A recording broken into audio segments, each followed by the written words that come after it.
আসসালামু আলাইকুম ওয়া রাহমাতুল্লাহি ওয়া বারাকাতুহু।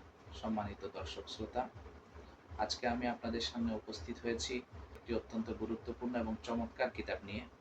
কিতাবটি আপনারা দেখতে পাচ্ছেন, আমার সামনে আছে তুহফাতুল আরিফিন।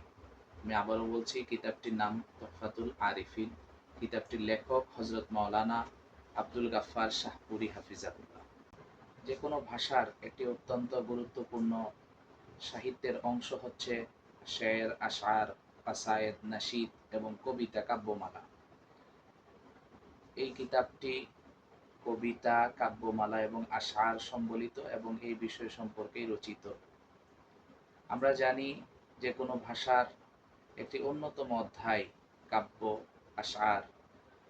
এই সংস্কৃতি যুগ যুগ ধরে প্রত্যেক ভাষার সাথে ওতপ্রোতভাবে জড়িত হয়ে চলে আসছে।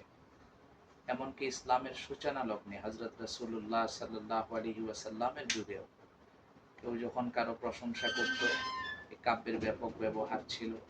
কারো দুর্নাম করলে, মন্দ চর্চা করলে তখনও কাব্যের ব্যবহার হতো, যেটাকে আশআরে মাদহিয়া, আশআরে হাজবিয়া ইত্যাদি বলা হতো।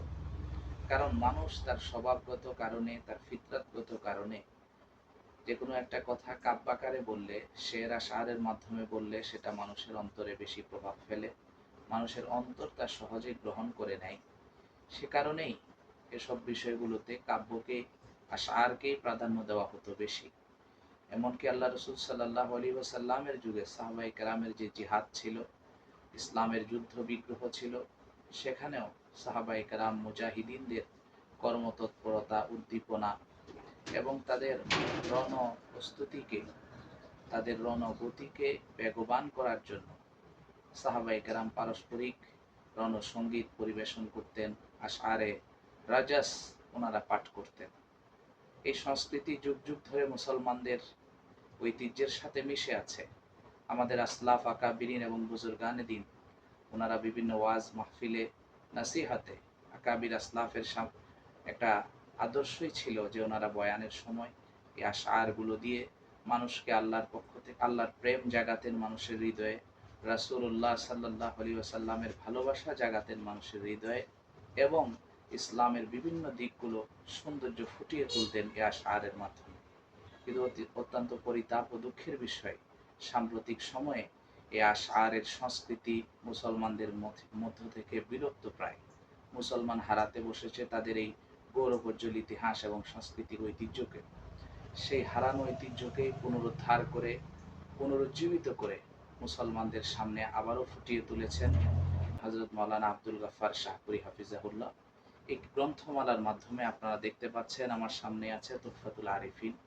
এই কিতাবে হযরত মুসান্নিফ, লেখক সাহেব, তিনি অত্যন্ত চমৎকারভাবে আল্লাহ রসুল সাল্লাল্লাহু আলাইহি ইসলামের যুগ থেকে বিভিন্ন কালের আরবি, ফার্সি, উর্দু ভাষার আশআর, নাশিদ এবং কাসায়েদ ইত্যাদিকে, কাব্যমালাকে অত্যন্ত চমৎকারভাবে দীর্ঘ এক যুগ পরিশ্রম করে, অক্লান্ত পরিশ্রম করে তিনি এই গ্রন্থটি সংকলন করেছেন এবং প্রত্যেকটি শেরের উচ্চারণ সহ উনি এখানে লিখে দিয়েছেন, যেন পাঠকদের কোনো শের মিলাতে, পড়তে যেন কষ্ট না হয়, এবং সাথে সাথে তার সরল অনুবাদও উনি এখানে পেশ করেছেন। এই কিতাবের অন্যতম একটি বৈশিষ্ট্য হলো প্রত্যেকটি শের বিষয়ভিত্তিক এখানে সংকলিত করা হয়েছে, বিন্যস্ত করা হয়েছে।